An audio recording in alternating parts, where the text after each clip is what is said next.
Hello बच्चों, एक number of solution वाला क्वेश्चन मैं तुम्हें कराने जा रहा हूं और हम इसे ग्राफ से करेंगे। The number of solution for this equation is 2, 4, 6, 8। इनमें से कौन सा सही होगा? ठीक है, तो एक तो तरीका है मॉड को हम तोड़ करके सॉल्व करें कि भाई मॉड, जैसे मॉड x बराबर 1 होता है तो x बराबर -1 और x बराबर +1। ठीक है, ये दो केसेस में ये टूटता है। और फिर इसके बाद अगर कहीं मान लीजिए कुछ और भी मॉड लगे हुए हैं, अंदर लगे हुए हैं, तो वो भी कई पार्ट्स में टूटते हैं। तो यहाँ पे फिलहाल 3 मॉड लगे हुए हैं, तो 3 मॉड को हटाने के लिए कई केसेस बनाने पड़ेंगे। तो हम लोग इसे ग्राफ से भी सॉल्व कर सकते हैं। ठीक है, तो जब दो फंक्शन एक दूसरे को काटते हैं ना जिस जगह पर, वहीं पर जैसे f(x) बराबर gx कहा जाए, मान लीजिए f(x) और gx दो फंक्शन है और तुमसे कहा जाए कि f(x) बराबर gx का कितना सोल्यूशन है, तो आप कहोगे इसका एक ही सोल्यूशन है। क्यों? क्योंकि दोनों ने एक दूसरे को एक बार काटा है। जब एक बार काटा है तो x की एक ही वैल्यू एग्जिस्ट करेगी जिसके लिए f(x) और gx दोनों बराबर होंगे। और मान लीजिए f(x) ऐसे जा रहा है, gx इस तरह से जा रहा है, तो f(x) बराबर gx के 4 सोल्यूशन, क्या 5 सोल्यूशन होंगे। ठीक है, जितनी बार एक दूसरे को वो काटते हैं उतने ही अलग अलग x पर दोनों की वैल्यू सेम आती है। मतलब इक्वल के राइट और लेफ्ट दोनों साइड में दो फंक्शन लिखे हुए हैं। यहाँ पर देखो, इक्वल के लेफ्ट साइड में भी एक फंक्शन दिया हुआ है, इक्वल के राइट साइड में भी एक फंक्शन दिया हुआ है। इक्वल के लेफ्ट साइड में मॉडुलस फंक्शन है, इक्वल के राइट साइड में कांस्टेंट फंक्शन है। हमें दोनों का ग्राफ बनाना होगा और पता लगाना होगा कि दोनों जो ग्राफ है एक दूसरे को कितनी बार काट रहे हैं। अगर ये एक दूसरे को 2 बार काटेंगे तो हम कहेंगे 2 सोल्यूशन है। एक दूसरे को अगर 4 बार काटेंगे तो 4 सोल्यूशन है। 8 बार काटेंगे तो 8 सोल्यूशन है। तो इसका ग्राफ बनाने के लिए क्या करें? इसका ग्राफ तो बन ही जाएगा।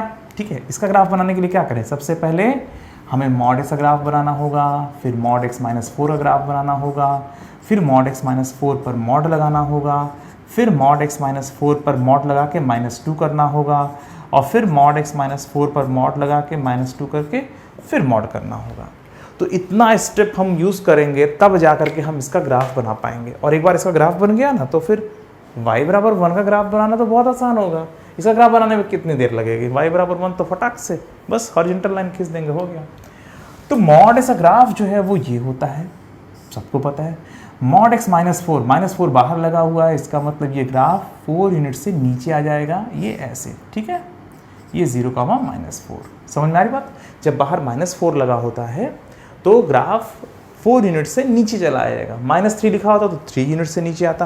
तो पूरे के पूरे ग्राफ को पकड़ के 4 यूनिट से आप नीचे कर दोगे। ठीक है, अब इस पर मॉड लग गया है, मतलब इस वाले फंक्शन पर अब एक मॉड लग गया है। तो मॉड क्या करता है? नेगेटिव को पॉजिटिव बनाता है। तो इतने पोर्शन पर तो कोई फर्क नहीं पड़ेगा। तो जो नीचे गया था पोर्शन वो ऊपर पलट जाएगा, वो इस तरह से बन जाएगा। तो 0, 4 से पास करने वाला ग्राफ बन जाएगा। ठीक है, तो इसका भी ग्राफ बन गया। ठीक है, जब होल मॉड सब पे पूरा मॉड लगा देते हैं तो जो नीचे वाला पोर्शन है वो ऊपर हो जाता है। ठीक है, जैसे मान लीजिए कोई फंक्शन ऐसे जा रहा है तो वो ऊपर चला जाएगा। ठीक है, कोई फंक्शन ऐसे जा रहा है तो नीचे वाला पोर्शन ऊपर पहुंच जाएगा, ये हटा देंगे। समझ में आ रही बात? तो मॉड x - 4 पर होल मॉड का जो ग्राफ है वो बन गया। ठीक है, अब इसके बाद क्या करें? अब बताओ, -2 लगा हुआ है तो इन दोनों में क्या संबंध है? इस फंक्शन में सिंपली -2 कर दिया गया है ना, तो आप क्या करोगे? आप इस ग्राफ को 2 यूनिट से नीचे कर दोगे। तो जब 2 यूनिट से जब नीचे कर दोगे तो वो ऐसा हो जाएगा। ठीक है, वास्तव में इस क्वेश्चन के थ्रू मैं तुम लोग को ट्रांसफॉर्मेशन ऑफ बेसिक ग्राफ्स भी रिवाइज कराना चाहता हूँ, और क्वेश्चन तो है ही है तुम्हारे लिए इंपॉर्टेंट। अच्छा, जब -2 करेंगे तो ये ग्राफ 2 यूनिट से नीचे पहुँच जाएगा, और जब इस पर फिर से मॉड लगाएंगे तो नीचे वाला जो पोर्शन है वो ऊपर आ जाएगा, ये ऐसे ग्राफ बनेगा। ठीक है, ये 0, 2 से पास करता हुआ ग्राफ होगा। ठीक है, तो जब आपने मॉड ये -2 किया था तो ये नीचे आ गया था, तो ये पॉइंट 0, 4 रह करके 0, 2 हो गया था। इन सब बातों का ध्यान रखिएगा, कौन से ये पॉइंट क्या है और ये पॉइंट क्या है। ठीक है, जो y एक्सिस पर जहाँ पे कट हो रहा है। ठीक है, ठीक है, तो अब इस पर भी मॉड लग गया तो जाहिर सी बात है जो नीचे वाला पोर्शन है वो मॉड क्या करेगा? वो उसको ऊपर कर देगा। ठीक है, तो ये जो लेफ्ट वाला जो पार्ट है इसका ग्राफ हमने बना लिया, ये इस तरह से बन रहा है। ठीक है, वो वाला काम रफ में किया और ये हमने फेयर में ही ऐसा बना लिया, 0, 2 से पास करता हुआ एक प्यारा सा हमारा ये ग्राफ है। ठीक है, अच्छा, अब इक्वल टू 1 लिखा हुआ तो इसका भी तो ग्राफ बनाना आना चाहिए। तो y बराबर 1 का ग्राफ तो तुम्हें पहले से ही पता है, इसमें आना क्या चाहिए? y बराबर 1 हॉरिजॉन्टल लाइन होती है।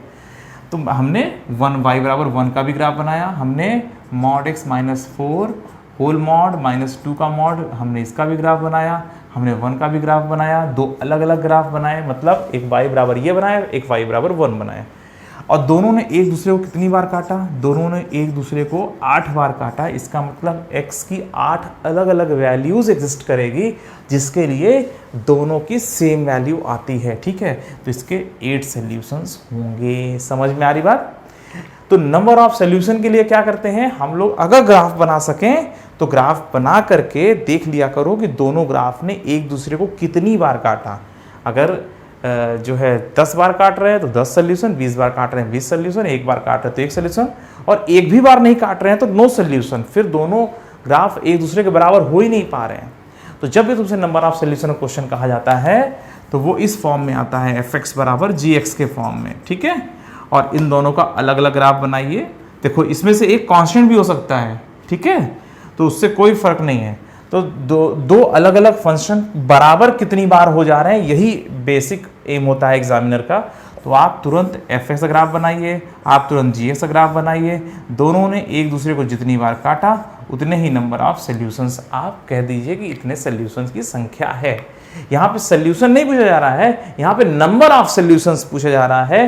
तो यहाँ पर कितनी बार ये काटे एक दूसरे को ये पता लगाना है। और इन्होंने दोनों ग्राफ ने एक दूसरे को 8 बार काटा, इसलिए 8 सॉल्यूशन अलग अलग होगा, ठीक है। और अगर कोई पूछ ले कि वो जो 8 सॉल्यूशन है वो कौन कौन से हैं, तो ठीक है, फिर एनालिटिकल मेथड से इसको सॉल्व करेंगे। ये बराबर 1 दिया हुआ है तो इसके बाद हम क्या करेंगे, इसके बाद हम ये करेंगे मॉड x माइनस 4 का होल मॉड माइनस 2 बराबर 1 एंड माइनस 1, ठीक है। इस तरह से इसको हम ठीक करेंगे। भाई अगर एनालिटिकल तरीके से करना है तो सबसे पहले इस वाले मॉड को हटाने की कोशिश करेंगे ना। किसी पर होल मॉड लगा हुआ है दैट इज इक्वल टू 1 दिया हुआ है, ठीक है। अगर किसी भी चीज़ का मॉड दिया हुआ है, इस पर पूरा मॉड दिया हुआ है, इसकी वैल्यू 1 के बराबर है, तो ये जो अंदर लिखा है इसकी वैल्यू 1 या माइनस 1 के बराबर होगी। तो ऐसे कर करके मॉड तोड़ते हुए जाएंगे और हमें इसके पूरे मिला के 8 सॉल्यूशन मिल जाएंगे। और वो x की अलग अलग एग्जैक्ट वैल्यू मिल जाएगी। जब x की वैल्यू निकालने की बात आएगी तब एनालिटिकल मेथड बहुत अच्छा होता है। और अगर मान लीजिए नंबर ऑफ सॉल्यूशन निकालना है और ग्राफ बना सकते हो तो उस समय फिर ग्राफ बना के आसानी से सॉल्व कर लेना, ठीक है। चलो बच्चों फिर मिलते हैं, बाय बाय।